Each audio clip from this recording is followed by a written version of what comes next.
coach, my judo coach, he wanted me to continue to compete because the time that I retired, I was at the best that I could be.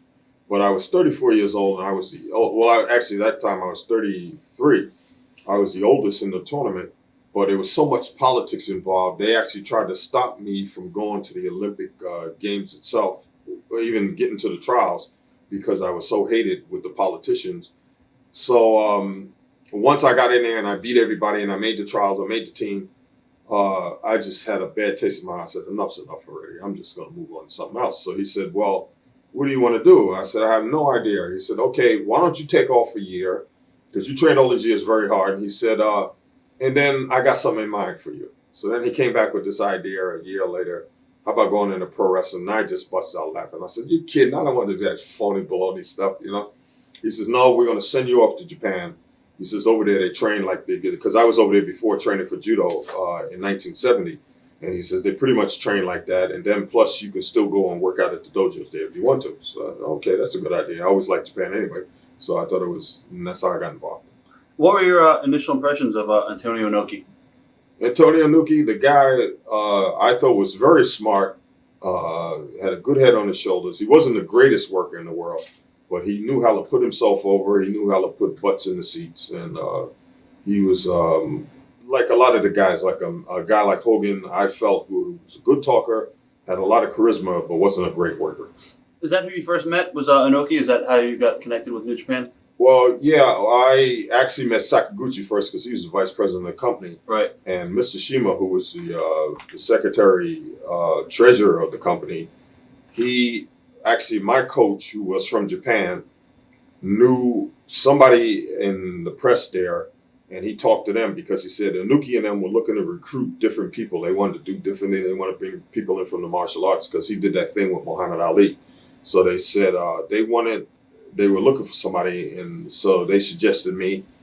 They checked out the Olympics from the Japanese TV, and they liked what they saw.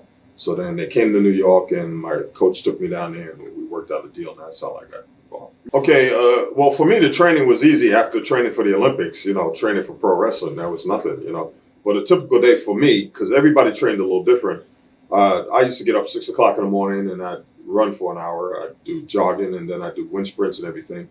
And then I'd go back and I'd eat breakfast. And then around 10 o'clock or 11 o'clock, they'd send a car for me to go to the dojo. And we started from 12 o'clock until 2. And we'd work out there. We'd start out with doing squats and do 1,000 squats. And we'd jump rope. And we'd do a lot of calisthenics, free calisthenics, before we actually got into the ring. And they would start to show you what to do.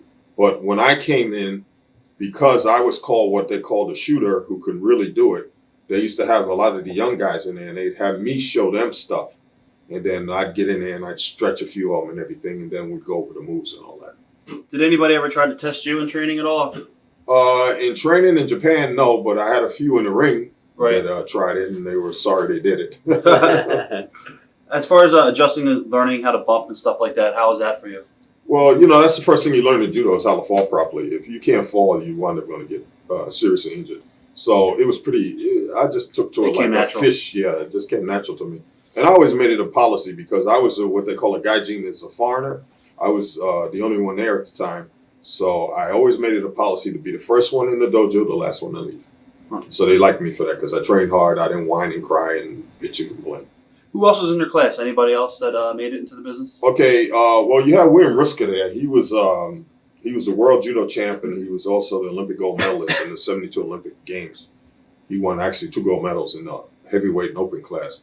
He was there 3 years before me, but he was from Holland in Europe, but he just never could get the concept of pro wrestling. And after about 6 years, they figured, well, it was a waste of time trying to really teach him, so they let him go. What was the biggest misconception you might have had about the business before you started training?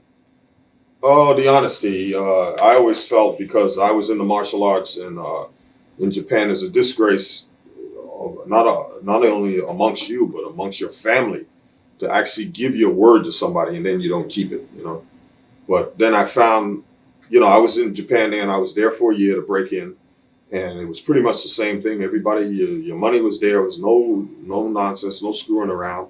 And then finally, when I came to America, back to the States to work and work for the different promoters, it was a different story. What other wrestlers were in your class as well? Okay, it was me. Like I said, I was there because Riska used to go back and forth.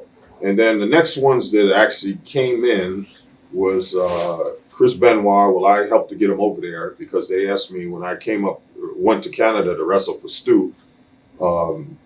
I didn't like the way the Harts treated him, so I asked Inoki if they could bring this young boy over and put him in the dojo and train him. And they said, sure. And so they said, have the paperwork worked out with the girl. Her name was Chica in LA. And then they said, then we'll arrange it for him to come over there. And that's how he got there, was by me helping him get there. And then they had 2 Colt Scorpio. He was there. And I'm trying to think, Pat Tanaka was there also. Were the Bulldogs in before you? No, I actually met Dynamite over there when he was 20. They used to bring him in to work in our company, to work with the junior heavyweights. And then about a few years later, they brought in Davey Boy. When I first went to Canada to work for Stu in 1982. And then I was living in Australia, so I went back home. And then when I came back in 83, I met Davey Boy. At that time, he was 18 years old. But he came over like maybe 4 or 5 years after Dynamite was there. Memories of your first match in Japan, what was that like? Well, I was with Seiji Sakaguchi, who was also a judo guy. He was a New Japan Pro Wrestling champ. And he was 6'6", Japanese, clumsy as all hell. So my coach arranged it for me. They said, okay, if you want Sakaguchi to win, he said, Allen worked all these years to get where he got, then you're going to have to take him after this match and let him become part of your company and teach him to wrestle. And that's how the deal was made. Did they bring you in with the press and everything that you were brought in as an Olympic champion and all that? Yeah. So there was a lot of fanfare coming in. And actually, I always tell a story about how I got my name. The first name was Buffalo Allen. They actually had this contest before I came over there, and I don't know who some kid won it by naming me Buffalo Allen. I hated that name. And they made a big thing out of it. I mean, when I got off the plane, there was like press there, and there were just thousands of people, and I was overwhelmed because you didn't have that in judo, you know. Right. Yeah. Huh. What were the politics like at the time in New Japan? In New Japan, there was no politics at that time. It was just Antonio Inoki was the president, Sakaguchi was the vice president, Mr. Shima, and everybody else did what they were told.